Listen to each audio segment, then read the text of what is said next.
नाजरीन, जब से ये दुनिया कंप्यूटर दौर में दाखिल हुई है तब से ही कंप्यूटर के प्रोग्राम्स, फाइलों और फंक्शंस के हवाले से मुख्तलिफ वायरस भी सामने आते रहे हैं। आज की इस वीडियो में हम आपको दुनिया के चंद ऐसे ही ख़तरनाक तरीन साइबर वायरसेस के बारे में बताएंगे कि जिनमें से स्टिक्सनेट कंप्यूटर वायरस को दुनिया का ख़तरनाक तरीन वायरस कहा जाता है, बल्कि साइंसी ज़बान में तो इसे 21वीं सदी के पहले साइबर बम का नाम भी दिया गया है। नाजरीन, ये वायरस इतना खतरनाक है कि इसने ईरान की एटमी तंसीबात को नुकसान पहुंचाने में भी बहुत कामयाब किरदार अदा किया था। यह खतरनाक तरीन वायरस यहूदियों और अमेरिका ने मिलकर बनाया है। खास तरह के मकासद और निशानों के लिए बनाया गया ये वायरस खास इदारों और उनके असासों को ही निशाना बनाता है। इस वायरस ने सारी दुनिया में साइबर जंग का नया दौर शुरू कर दिया और दुनिया भर की हुकूमतें अपने ज़रूरी निज़ामों की हिफाजत को ज़्यादा मौसर बनाने के लिए इकदाम करने लगी। ये वायरस खुद को मुतासिर होने वाले कंप्यूटर सिस्टम से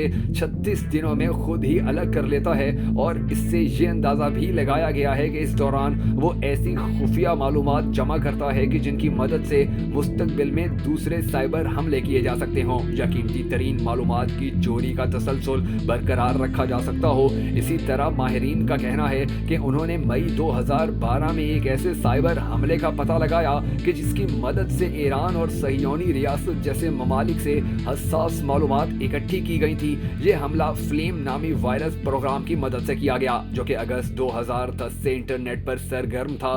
दुनिया की तारीख में वाइपर नामी एक ऐसे वायरस ने भी दुनिया में तहलका मचाया कि जिसने मगरबी एशिया में कंप्यूटर्स का डाटा खत्म कर दिया था और बहुत से ममालिक को नुकसान पहुंचाया। ये वायरस इस कदर खतरनाक हैं कि जब कोई सिस्टम इस फ्लेम नामी वायरस से मुतासिर हो जाता है तो फ्लेम बहुत से मुश्किल ऑपरेशंस शुरू कर देता है, जिनमें नेटवर्क ट्रैफिक की जासूसी, मालूमात के स्क्रीनशॉट्स लेना, आवाज की सूरत की गई बातचीत रिकॉर्ड करना और कीबोर्ड की मदद से टाइप की गई मालूमात का रिकॉर्ड रखना भी शामिल है। आगे आप खुद अंदाजा लगाएं कि ये वायरस अगर किसी कंप्यूटर में घुस जाए तो वहां से क्या कुछ निकाल लेगा। फ्लेम नामी इस वायरस का हजम तकरीबन 20 मेगाबाइट है, जो कि स्टिक्सनेट वायरस से 20 गुना ज्यादा है और माहिरीन का कहना है कि इसके बारे में मुकम्मल मालूमात इकट्ठी करने में कई साल लग सकते हैं। इस वायरस में डाटा चुराने की कुछ गैर मामूली सलाहियतें भी मौजूद हैं, जैसा कि ये सिस्टम से ब्लूटूथ की मदद से जुड़ने वाले आलात से भी मालूमात चुरा लेता है। स्टिक्सनेट की तरह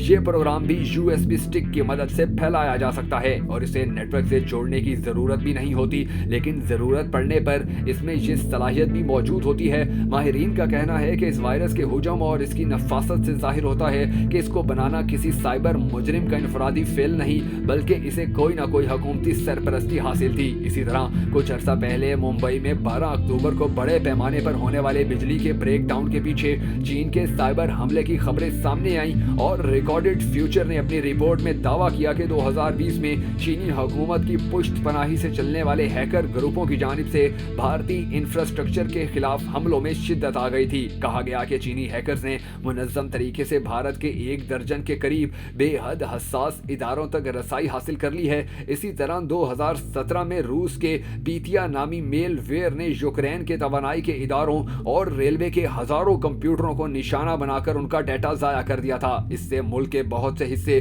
तारीखी में डूब गए थे। ये कंप्यूटर कोड इंतहाई तेजी से फैलाया गया और इसने कई मुल्कों को मुतासिर किया, मगर इसका बुनियादी हदफ यूक्रेन ही था।